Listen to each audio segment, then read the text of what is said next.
우리 지역 이슈를 다양한 관점에서 살펴보고 소통하는 시간 시사 토크쇼 이슈앤팩트체크입니다. 자, 날이 갈수록 각 지자체에서 중요하게 여기는 키워드가 있습니다. 바로 복지죠. 갈수록 복지의 중요성이 증대가 되고 있습니다. 경상북도 역시 도민의 행복과 행복 증진을 위해서 많은 노력을 기울이고 있는데요. 그 중심에 바로 경북행복재단이 있다고 들었습니다. 자, 그래서 오늘은 이 재단의 역할과 도민 행복 증진을 위해서 어떤 방안들이 나오면 좋을지 이 주제로 토의해 보도록 하겠습니다. 자, 두 분 모셨습니다. 경북행복재단의 이웅렬 대표이사, 그리고 성주군청의 주민복지과 김윤경 희망복지팀장 두 분 나오셨습니다. 어서 오십시오. 안녕하십니까. 네, 반갑습니다. 자, 먼저 이웅렬 대표님, 경북행복재단에 대해서 좀 소개를 해주시죠. 네, 저희 경북행복재단은 경상북도에서 출연한 그런 기관이고요. 도민의 복지 정진을 위해서 보건복지 쪽을 담당하고 있는 그런 기관입니다. 그래서 연구를 이제 중점으로 하고 있고 그 외에 사회복지 시설에 대한 품질 향상을 위해서 컨설팅, 인정, 평가도 하고 있고요. 네. 그다음에 이제 사회복지 시설의 종사자가 있지 않습니까? 종사자의 그 역량 강화를 위해서 또 그런 이제 교육도 같이 이제 아울러 하고 있고요. 그다음에 이제 지역사회 서비스 단이라든지 포항에 있는 여성 장애인 복지관이라든지 이웃사촌 복지센터라든지 하는 여러 가지 사업들을 저희들이 망라해서 하고 있습니다. 네. 각 지자체 복지 보건 행정과들이 네. 있잖아요. 그 예. 부서와는 또 다른 차별화된 정책을 추진하고 계신가 봅니다. 네네. 네. 제가 자료 찾다 보니까 우리 재단의 역사가 꽤 깊더군요. 2011년에 출범했는데 그동안 가장 큰 성과는 무엇이고 올해 역점 추진 사업은 무엇인지 그 점도 알려주시죠. 네. 저희 재단에 원래 12년 차 이제 들어갑니다만 이제 제가 한 3년 전에 취임하면서 네. 복지에 이제 경영 마인드를 도입하자 이렇게 해서 복지에도 좀 이제 경영 마인드를 도입하는 걸 이제 선포를 해서 시작을 했고요. 그러다 보니까 복지가 결국은 이제 행복하기 위한 도민을 그런 최종의 목표인데 큰 이제 그림이 없기 때문에 행복 맵이라는 지도를 만들었습니다. 그래서 그런 지도를 만들어 가지고 그 지도에 행복 발전소라든지 또 행복 누비단 하는 이제 이런 전략 이제 실행을 하는 계획을 이제 완성을 시켜서 네. 그 로드맵이죠. 예, 그래서 이제 그 로드맵에 따라서 진행을 해왔고 그런 평가를 이제 인정을 받아서 저희들이 올해 작년 또 그 앞에 해서 3년차 연속해서 이제 S등급도 받았고요. 네네. 또 종합 청년도 부분에서도 저희들이 이제 1위를 하는 그런 이제 기록들을 세웠습니다. 그래서 결국 이제 도민이 현장에서 적용할 수 있는 정책 개발이 제일 우선인데 그래서 제가 현장을 거의 한 90% 찾아가고 있고요. 네네. 또 그렇다 보니까 우리가 도정에 반영되는 연구의 결과물이 60%에서 거의 한 이제 80%를 저희들이 올리겠다. 막 이런 이제 생각을 하고 있고. 또 요즘 이제 그 고령화가 되다 보니까 장애인들을 위한 스마트 홈 케어 사업이라든지 방금 이제 저희들이 앞으로 소개해드릴 이제 행복 설계사 사업이라든지 이런 도민과 밀접한 이런 쪽에 저희들이 또 중점적으로 연구를 할 계획이고 또 모든 보건 정책을 저희들이 하겠다. 또 앞으로도 네네. 그런 쪽에 중점을 두겠다. 이렇게 말씀드리겠습니다. 네.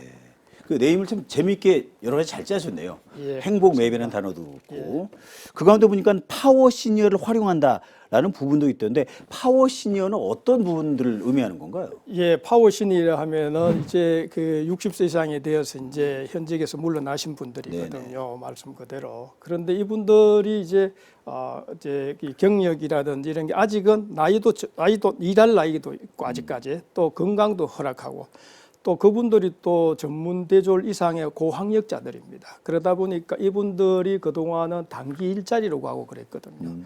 그래서 그런 분들을 저희들이 모집해서 이번에 행복 설계사에 31명을 이제 모집을 했습니다. 그 보니까 그 지역에서 30년 이상을 이제 공직에 계셨던 보건소에도 계셨던 분, 또 국민연금공단의 부장도 하셨던 분, 또 심지어 어떤 분들은 보니까 보병학교에서 교관을 또 전문으로 하셨던 분, 이런 네네. 다양한 분들이 지원을 했습니다. 그래서 이런 분들이 결국은 그 지역 사정을 잘 알고 또 그 지역에 가서 주민들도 잘 그동안에 이제 유대관계가 있으니까 네네. 그런 분들이 실질적으로 일을 하면서 지역의 경제활동도 창출할 수 있고 복지사각지도 없앨 수 있는 그런 일석이조의 막 그런 정책을 할 수 있다. 이런 분들이 바로 파워 시니어다 이렇게 생각하고 있습니다.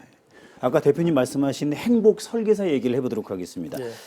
경북도가 도민에게 맞춤형 복지 서비스를 제공하기 위해서 만든 이제 신조어이자 새로운 제도인데 이게 전국 최초라고요. 네, 그렇습니다.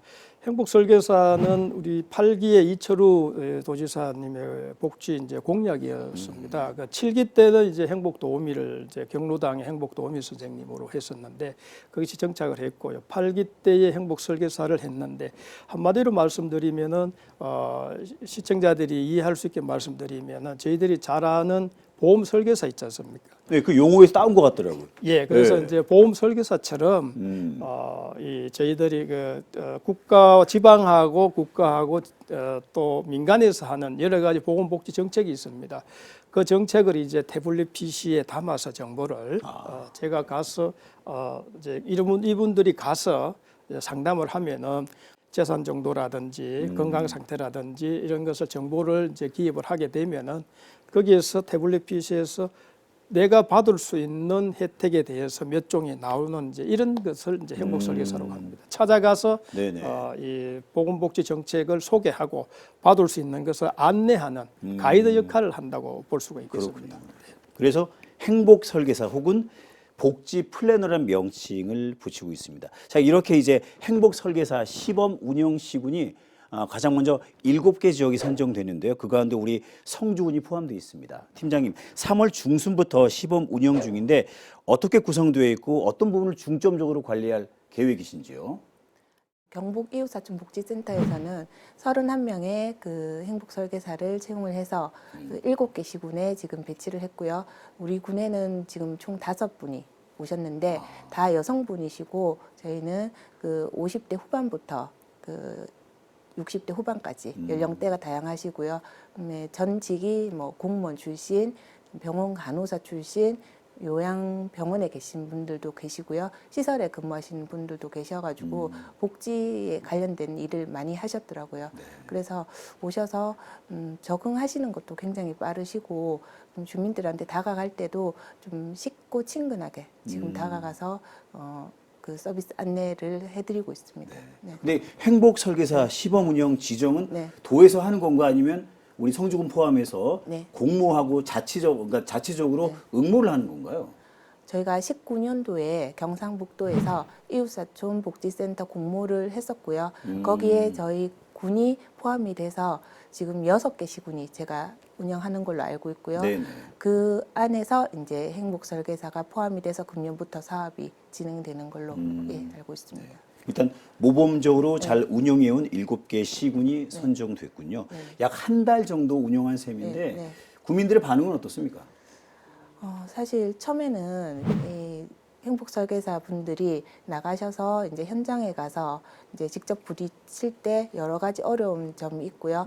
그리고 보통 가정에 많이 안 계시고요. 요새는 농번기라서 보통 저희는 참외 농사를 많이 짓기 때문에 사람들 만날 수가 없고 거의 경로당으로 방문을 해야 되는 상황인데 그 경로당에 갔을 때는 이제 어르신들이 많이 모여 있다 보니까 자기의 속마음이라든지 뭐 그런 얘기를 잘 못 하신다 하더라고요. 그래서 지금 저희가 한 달 정도 운영을 했는데 경로당 방문하는 것보다는 개인 가정에 가서 직접 상담을 하고 그 주거 환경도 보고 그럼 본인 진짜 어려운 점이 뭔지 이런 것도 들어보기 위해서 지금 가정 방문을 하고 있는데 대체적으로 반응이 좀 좋은 편이고요. 또 필요할 때는 직접 전화를 하세요. 행복설계사 선생님들 개인 번호도 다 알고 계셔서 전화를 하셔서 어떤 도움이 필요하다고 말씀도 하시고 지금은 굉장히 반응이 좋은 편입니다. 네. 거의 뭐 1대1 코치를 해주는 그런 느낌으로 네네. 적극적으로 다가서시는군요. 네네. 네. 근데 인원이 많지 않기 때문에 또 애로사항도 많으시겠습니다. 어쨌든. 예, 그래서 저희가 10개 읍면이 있고요. 그 동네가 또 많다 보니까 네네. 다 이제 배치를 할 수가 없어서 저희 이웃사촌 복지센터가 5개 마을을 중심으로 지금 운영을 하고 있는데 일단 그 마을에 그 행복설계사 선생님들이 2인 1조로 만들어서 네네. 그렇게 배치를 해서 이제 방문을 하는 걸로 지금 운영을 하고 있고요. 일단 4, 5월에 그 마을을 이제 다 돌고 나면 그다음에 추가적으로 더 필요한 말이 있으면 저희가 읍면에서 신청을 받아서 추가적으로 더 이제 확인을 해볼 생각입니다. 네. 그 시작하는 것만큼 이 제도가 자리 잡는 게 훨씬 더 중요한데 다른 시군마다 다 특성이 남다르잖아요. 네. 그 지역만의 사정이 있고 성주군만의 복지 모델을 어떻게 만들어 나가면 좋을까요? 네, 저희 군에서는 이웃사촌 복지센터 마을로 지정된 동네 중에 가장 큰 마을을 한 곳을 잡아서 저희 공동체 시범마을로 운영을 할 계획에 있습니다. 지금 있고 그 행복설계사 선생님들이 그 마을로 직접 가셔가지고 일상생활 지원이라든지 건강의료 서비스 제공, 그다음에 그 낡은 집들이 있으면 주거환경 개선 서비스 연계 뭐 그런 부분도 있고요. 그리고 그 이웃사촌 복지센터에서 하는 여러 가지 프로그램들이 있는데 그런 프로그램들을 그 넣어서 교육 지원까지 해서 저희가 그 촘촘한 복지 건물망을 만들어서 그 시범 마을로 운영을 할 계획입니다. 네. 시는 시대로 군은 군대로 또 특성이 있고 애로사항이 있을 텐데 대표님 이게 이제 7개의 시군을 시작으로 한 거지만 궁극적으로는 전 우리 경북의 시군으로 확대돼야 되는 거 아니겠습니까? 예, 그래서 저희들이 이제 이번에는 고용노동부의 신중년 경력 일자리 사업과 매칭해서 시작을 했습니다. 그래서 31명을 시작했지만은 내년에는 이 사업이 잘 정착이 되어서 우리 경상북도의 322개 시군에 한 명씩 더 배치해서 그러면 322명의 고용 창출이 또 일어나게 되겠죠. 그렇게 해서 잘 정착이 될 수 있도록 저희들이 이제 이 모니터링도 하고 할 계획입니다. 그래서 우리나라의 전체 복지 정책을 보면 한 4,700종 정도 됩니다. 굉장히 많습니다. 네네. 그래서 그 중에서 이제 몰라서 혜택을 못 받기 때문에 이번에 행복설계사 역할도 바로 그런 점에 착안을 해서 707종을 이제 태블릿 PC에 이제 탑재를 했습니다. 그러다 보니까 지역별로 보니까 조금 이제 특이한 현상들이 7개 지역에 나타났습니다. 네네. 그래서 뭐 제가 이제 자료를 하나 가져왔었는데요. 이렇게 보면은 이제 우선 젊은 사람들이 많이 사는 포항이나 구미 같은 경우에 보면은 이제 임신, 출산, 보육, 그다음에 주거 막 이런 쪽에 이제 굉장히 이 정책이 많고요. 네네. 성주 같은 경우에도 보건의료, 건강 이런 이제 지역별로 이제 이 차이가 있습니다. 네네. 그래서 이 시스템을 이제 토대로 해서 저희들이 분석해서 내년에 경상북도에 확대될 때는 저희들이 요 유형을 건의해서 그 지역에 맞는 그런 보건복지 정책을 탑재해서 도민에게 제공할 수 있도록 그렇게 할 계획입니다. 그 기존에는 약간 그 천편일률적인 공급 중심의 복지였는데 말씀하신 것처럼 지역마다 상황이 다르기 때문에 이 수요 중심의 복지로 예, 그렇습니다. 전환이 돼야 하겠군요. 예, 예. 예. 근데 이제 팀장님 그런 얘기도 많이 합니다. 기존에도 보건복지 정책 부서가 꽤 많았는데 기존의 정책과 차이가 없으면 효과가 없는 것이거든요. 그러한 고민도 있을 것 같습니다. 어떻게 보십니까? 사실은 저희가 이제 가정방문도 가고 여러 대상자를 만나는데 한 대상자가 한 가지 욕구가 있는 게 아니고요. 다양한 욕구가 존재를 하기 때문에 여러 기관 그 협업을 해야 되고요. 일례로 저희가 이제 읍면에서 사례 관리를 지금 하고 있고요. 그 사례 관리 대상자 중에 이제 조금 난이도가 높은 분들은 저희 시군에서 지금 고난이도 사례 관리를 하고 있는데 그런 부분이 있음에도 불구하고 또 자살이라든지 고독사, 뭐 아동 학대 이런 부분이 자꾸 이제 뉴스를 통해서 나타나니까 저희는 행복설계사 선생님들이 그런 역할을 바탕을 좀 깔아 주실 수 있도록 저희가 지원을 해드릴 생각입니다. 네. 다른 정책, 다른 기관과의 차별성도 중요하고 정말 중요한 것은 우리 재단의 역할도 중요하지만 그 많은 기관과 소통하고 협력하는 것일 텐데요. 그렇습니다. 어떻게 유기적으로 잘 활용하고 계시는지요? 네, 그래서 제가 지금 우선에 7개 시군에 있는 그 지자체장들 또 관련되는 공무원들 이렇게 가서 지금 순회 중에 있습니다. 그래서 우선 이제 저희만 잘한다고 해서 될 일이 아니기 때문에 네트워킹을 통해서 또 그 지역에 있는 사람들하고의 관계를 잘 형성할 수 있도록 그럴 이제 계획에 있어서 저희들이 이제 진행을 지금 하고 있습니다. 복지의 방향이 참 여러 가지가 있는데 일단 돈으로 지급하는 현금성 복지도 있고 서비스를 강화하는 서비스 복지도 있고 뭐 제도 자체를 아예 바꾸는 경우도 있는데 어떤 식으로 나아가야 한다고 보시는지요?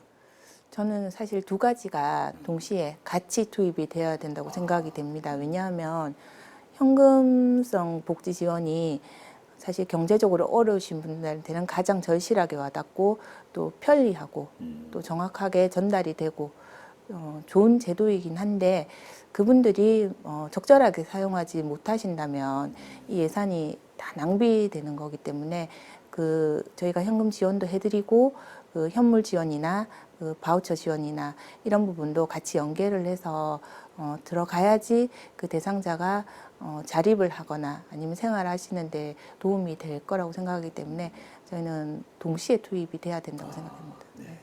우리 대표님 어떻게 생각하십니까? 현금성 복지, 서비스 복지 비중이라든가 어떻게 바뀌어야 하는지요? 네, 그게 이제 보편적 복지하고 이제 선별적 복지 이렇게 이제 계속해서 이제 그 논란이 있는데요. 어쨌든 아까 우리 김영준 팀장이 말씀하셨다시피 그게 적재적소에 바로 주민들에게 이제 혜택이 갈 수 있도록 하는 게 제일 좋겠죠. 그런데 제가 이제 그 외국 사례를 살펴보면은 저희들이 복지 선진국인 이제 이 스웨덴이나 독일, 프랑스, 그리스 이런 쪽의 사례를 잠깐 살펴보겠습니다. 제가 자료를 하나 가져왔는데요. 보면은 이제 그 중요한 게 보면은 그 주요국의 서비스 복지 비중과 고용률입니다. 보면은 서비스 복지가 높은 쪽은 고용률이 확실히 높아져 있고요. 보면은 고용 유발 계수란 게 2019년 기준에서 작성한 게 있습니다. 산업연구원에서 했는데 보니까 10억 원의 재화를 산출할 때에 직간접적으로 창출되는 고용자의 수가 저희들은 뭐 이 교육, 의료보건, 서비스, 건설, 광업 이렇게 생각을 했는데 사실은 사회복지가 제일 높습니다. 네. 다시 말씀드리자면은 행복설계사라든지 행복선생님이라든지 하는 이런 사회복지 서비스 쪽에 고용의 창출을 늘리는 게 결국은 이제 서비스 복지 비용도 높아지고 고용도 높아질 수 있다는 것이 통계적으로 나와 있습니다. 그래서 저희들이 그런 부분에 있어서 계속해서 서비스 복지가 선순환 체계로 돌아갈 수 있도록 저희들이 지원할 계획입니다.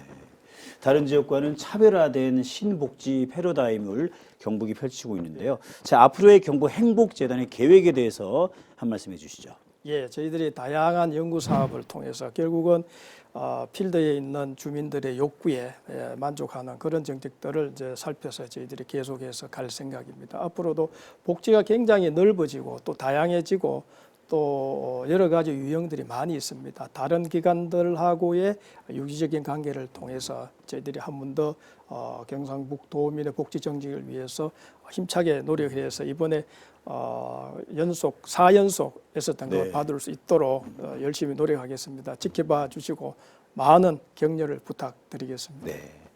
자, 우리 김인경 팀장님도 뭐 국민 여러분들 내지는 시청자 여러분께 마지막 한 말씀 해주시죠. 현장에 지금 많은 사회복지 공무원도 계시고 또 민간에도 사회복지 시설에도 선생님들이 많이 계신데 갑자기 어려움에 처하신 분들이 어디다가 얘기를 할지 몰라서 혼자 고민을 하시는 분들도 많더라고요. 그래서 그런 분들이 좀 용기를 내셔가지고 가까운 읍면행정복지센터나 아니면 사회복지 기관이나 시설에 전화 한 통을 하셔가지고 내가 이렇게 어렵다고 말씀해 주시면 저희가 사실 24시간 다 열려 있으니까 도와드릴 수 있는 지원이 지금 많기 때문에 혹시 주변에 그런 어려운 이웃들을 발견하시거나 보시면 언제든지 연락을 주시면 저희가 적극적으로 도와드리겠습니다. 네.